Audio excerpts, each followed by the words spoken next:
Bonjour, mon nom est Louis Aubert. Tout d'abord, laissez-moi me présenter. Je suis une personne qui est curieuse et intègre. Dans ma carrière, j'ai toujours fait des recherches scientifiques et l'exactitude, pour moi, est extrêmement importante. Alors, laissez-moi remonter quelques années en arrière pour vous parler de mon parcours. Alors, tout d'abord, vers l'âge de 10 ans, j'ai acheté ma première radio, un émetteur-récepteur, parce que je m'intéressais énormément à l'électronique. À l'âge de 12 ans, j'ai bâti mon premier émetteur. Naturellement, on parle d'une portée très, très courte de 2-3 maisons. Et à 14 ans, je prenais mes cours de radioamateur pour adultes. Par la suite, lorsqu'il est arrivé le temps de choisir ce que j'allais faire, bien, au cégep, j'avais 3 options. La première, bien, vous vous en doutez, l'électronique. La deuxième, j'adorais l'aviation. Et j'adore toujours l'aviation. Et la troisième, c'était la santé. Mais naturellement, comme je suis tombé dans la potion magique très jeune, un peu comme Obélix, ben, j'ai choisi d'aller dans le domaine de l'électronique. Et j'ai fait une carrière de 40 ans dans ce domaine-là. Naturellement, la vie nous amène à prendre des chemins qu'on comprend peut-être pas toujours au départ, mais vous allez voir, à la fin de l'histoire, ça va se boucler. Alors, dans ma carrière en électronique, j'ai commencé dans le domaine de la télécommunication, vous vous en doutez. Et j'ai eu 3 ans chez un manufacturier, 3 ans qui ont été très profitables. Par la suite, j'ai démarré ma première entreprise, j'avais 22 ans à peu près, et je l'ai eu pendant 3 ans avec un ami très cher. On a été à l'école ensemble, on a fait notre cégep ensemble, et on est toujours amis, même si l'entreprise est fermée depuis belle lurette. Une fois que j'ai fermé l'entreprise, je suis retourné chez mon ancien employeur, mais dans la division cellulaire. Et là, dans cette division-là, c'était tout nouveau en 85. C'était même pas encore commencé. Alors, j'ai appris beaucoup à creuser, à chercher comment cette nouvelle technologie-là fonctionnait pour pouvoir aider mes collègues parce que j'étais responsable d'un département technique. Alors, naturellement, bien, toutes ces recherches-là m'ont permis d'atteindre un niveau de connaissance qui était assez élevé à ce moment-là de ma carrière. Et c'est là qu'est arrivée une demande du bureau-chef, là où j'étais, d'écrire une formation. Une formation en français parce qu'ils avaient un client francophone qui avait mentionné dans le contrat qu'il devait avoir une formation d'1 semaine en français. Alors, on m'a demandé de l'écrire et j'ai eu seulement 4 semaines pour écrire une formation d'1 semaine. Je peux vous dire que ça a été tout un défi de mettre sur papier toute l'information appropriée. Mais j'ai réussi, même jusqu'au vendredi matin, j'étais en train d'écrire ce qu'ils allaient voir le vendredi après-midi. Alors, quand on dit que le matériel était tout chaud, je pense que l'expression s'appliquait très bien. Alors, une fois que j'ai eu cette première expérience et que j'ai goûté à la formation, j'ai jamais décroché. Au cours de ces 30 quelques années-là, j'ai écrit plus d'une centaine de formations. J'ai formé plus de 5000 personnes, tant en français qu'en anglais, et j'ai accumulé au-delà de 15 000 heures comme formateur. Alors, j'ai une très bonne expertise dans ce qui est la recherche. Je me suis toujours donné une règle importante quand venait le temps de développer une formation. Ce n'était pas celle d'être le formateur en avant, mais d'être l'apprenant. Et qu'est-ce que je voulais voir? Qu'est-ce que j'aurais aimé apprendre? Qu'est-ce que je voulais découvrir? Cette règle-là, je l'ai toujours gardée. Alors, au fil de toutes ces années-là, comme à bien des gens, j'allais gagner un petit kilo à peu près par année, etc., etc. Bien, ça m'a amené, au bout de 30 ans, bien, de gagner 30, 35 kilos. Vous comprenez que c'était beaucoup de poids pour moi. Et avec le poids, avec une alimentation peut-être pas optimale tout le temps, et bien, à ce moment-là, en 2014, j'ai eu une douleur dans mon abdomen. Et bon, vous savez, hein, généralement, ben, on ne s'en fait pas avec ça. On se trouve toujours des raisons. Mais plus la journée avançait, plus la douleur était aiguë, ce qui fait qu'on m'a conduit à l'hôpital parce que là, les douleurs étaient assez terribles. Et on a découvert que j'avais un épanchement sanguin causé par une croissance extrêmement rapide d'un cancer. C'était un cancer fulgurant stade 4. Et selon mon médecin, j'étais à 4 semaines d'avoir un cancer généralisé. Donc, merci la vie, on m'a traité à temps pour m'enlever cette cochonnerie qui m'habitait et qui ne m'a jamais appartenu. Alors, c'est pour ça que j'ai dit un cancer m'a habité et non pas j'ai eu un cancer. Alors, une fois cet épisode de cancer-là passé, la vie était beaucoup mieux, malgré une longue période de récupération. La vie était meilleure. L'année d'après, on m'a diagnostiqué un diabète A. Et là, en à peu près 30 secondes, mon médecin m'a prescrit 3 médicaments.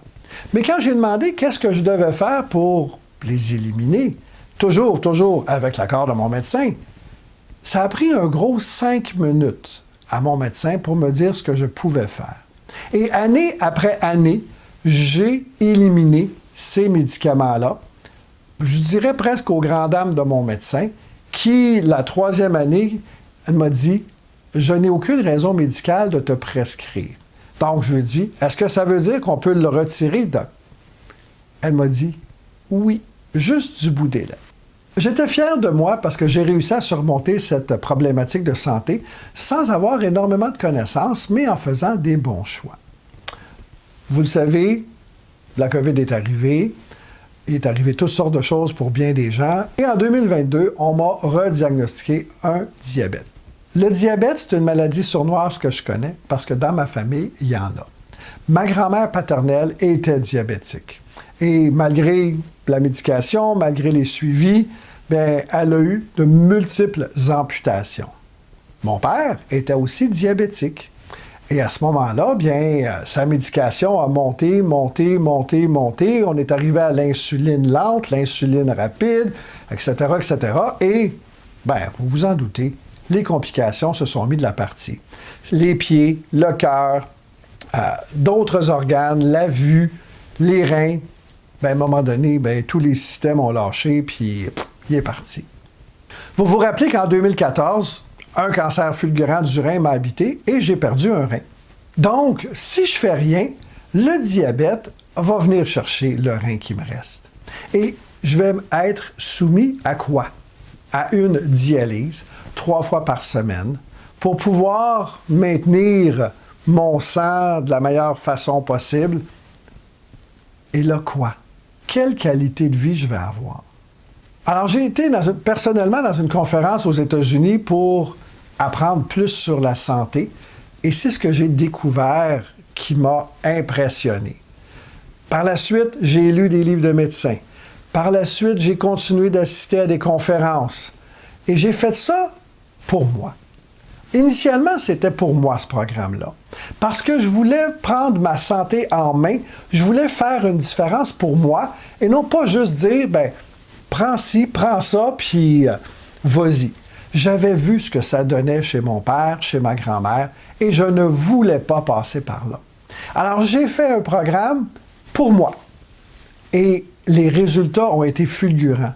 6 mois après, c'est mon médecin qui m'a appelé pour me donner un rendez-vous. Elle voulait savoir ce que j'avais fait. Il y avait trop de différence entre mes anciens chiffres et mes chiffres d'aujourd'hui. Je lui ai expliqué et elle était enchantée de voir ce que j'avais fait. Alors, par la suite, j'ai aidé une dizaine de personnes à mieux comprendre cette maladie-là. Et les gens qui suivaient les lignes directrices qui ont été énoncées par des médecins ont vu les mêmes résultats que moi. J'ai une personne qui est partie de 20 avec ses glycémies à 20 et qui est descendue à 5,6 en 12 semaines. Est-ce que tout le monde a les mêmes résultats? Non. Est-ce que tout le monde fait les mêmes efforts? Et c'est là qu'est la réponse. Alors, aujourd'hui, je mets mes talents de formateur pour pouvoir partager avec vous ce que j'ai appris et ce que je continue d'apprendre sur le diabète pour pouvoir aider le plus de gens possible à avoir les meilleures notions possibles. Comment ça va aller pour vous? J'en ai aucune espèce d'idée. Je vais être honnête avec vous, parce que ça aussi, ça fait partie des qualités que j'ai. Je vais vous dire la vérité. OK? Je ne me prends pas pour quelqu'un d'autre, je suis un formateur. Mais j'amène cette information-là vulgarisée pour que vous puissiez l'avoir et pouvoir faire les meilleurs choix possibles pour vous. Moi, j'ai fait le choix que cette maladie-là, je la mettais de côté. Elle va toujours être là parce que ça provient en gros de notre alimentation. Et si on surveille ce qu'on mange, si on fait des bons choix, mais pas juste ce qu'on mange, vous allez avoir des résultats. Est-ce que c'est facile toujours? Non. Est-ce que ça vaut la peine? Écoutez, le poids vous appartient. Ne pas faire de changement aujourd'hui, ça veut dire quoi comme qualité de vie dans le futur? Moi, c'est le choix que j'ai fait. Moi, je veux voir grandir mes petits-enfants. Je veux les voir se marier. Je veux les voir avoir des enfants. Je veux vivre longtemps, mais pas juste vivre. Je veux être en santé longtemps. Je veux pas vivre longtemps puis mourir lentement. Je veux vivre pleinement. Je veux vivre en santé. Je veux être actif. Et on sait que le diabète attaque de nombreux systèmes et rend parfois, lorsqu'on va avoir des problématiques, surtout aux jambes, les pieds, c'est problématique pour les gens qui sont diabétiques. Mais à ce moment-là, on risque de perdre de la mobilité. Et si on perd de la mobilité, bien, tout s'enchaîne. Alors, je vous invite à suivre ce programme-là de 12 semaines qui est vraiment bien fait. C'est pas parce que je l'ai fait, c'est parce que ce sont des informations qui proviennent de plusieurs médecins que j'ai colligés et qui font que moi, j'ai eu des résultats. Alors, si vous voulez avoir des résultats, le programme Meilleure Vie pourrait être un outil qui va vous aider à faire une différence dans votre vie. Alors voilà, c'est mon histoire. Et j'ai compris assez récemment que le parcours de ma vie, le diabète, le cancer qui m'a habité, le fait que je devienne formateur, tout ça m'amenait à faire ce que je fais aujourd'hui. Parce que, à l'origine, la santé, c'était parmi mes choix de carrière. Alors, aujourd'hui, c'est avec un grand plaisir que je partage de différentes façons l'information sur la santé que je trouve, je la vulgarise et je vous l'amène servie sur un plateau pour que vous puissiez faire les meilleurs choix possibles pour votre vie. Alors, c'est mon histoire. Si c'est pour vous, il y a plein de programmes qui peuvent vous aider et faire une différence pour vous. Alors, je vous souhaite une merveilleuse journée et je vous souhaite meilleure vie pour vous, votre famille et votre futur. Au revoir.